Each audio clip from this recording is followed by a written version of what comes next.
course, you always have an affection and prejudice and some bias towards it, and you can't help it really with Kimi. And just just watching, I think he seems to be carrying an awful lot of speed into these corners. He's picking it up. You mean going in too quickly? Yeah, sort of turn into apex speed looks very, very high, and so he always gains a bit.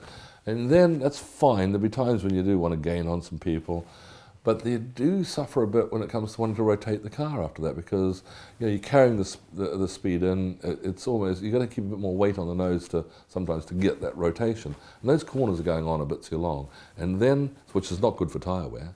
And then when he thinks, right, I've gained on this guy, and you can read his mind going, I've gained, and what's more, I'm now going to get a proper exit to do it. And always runs a bit wide. No. And this is not something he was doing in his peak McLaren years, No, right? he used to have slightly shorter. Oh, he always did carry good turn into apex speed, but there was always a little more rotation there, and there was more of an emphasis on getting that weight out of the car, a little bit. And it just seems to be. It's just so predictable. You're watching him going in as well.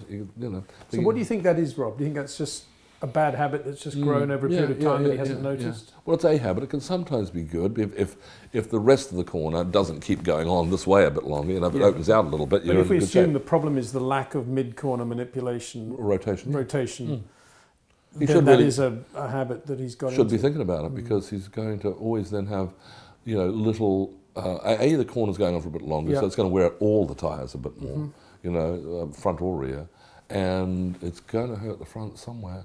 And Vettel has now got, because Vettel's all about the exit, out and rotate, out, relatively late rotation. He's a V driver, if ever. He is, but a later one, so that get the exit. And this worked for him with his double diffused Red Bull, which just had so much grip.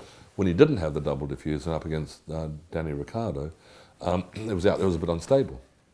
So he couldn't really do that much. Now I get a feeling he's got that back with that Ferrari, and he's able to do those things. With the high rake angle, they're getting a lot of downforce in the right place in that car, the short wheelbase car. So we want Kimi. We know Well, there's always talk of the Kimi replacement. Now it's Carlos Sainz, the driver that most journalists are touting as a Kimi replacement. But you still believe in Kimi? You do, because it's Kimi. You're wanting him to keep going well.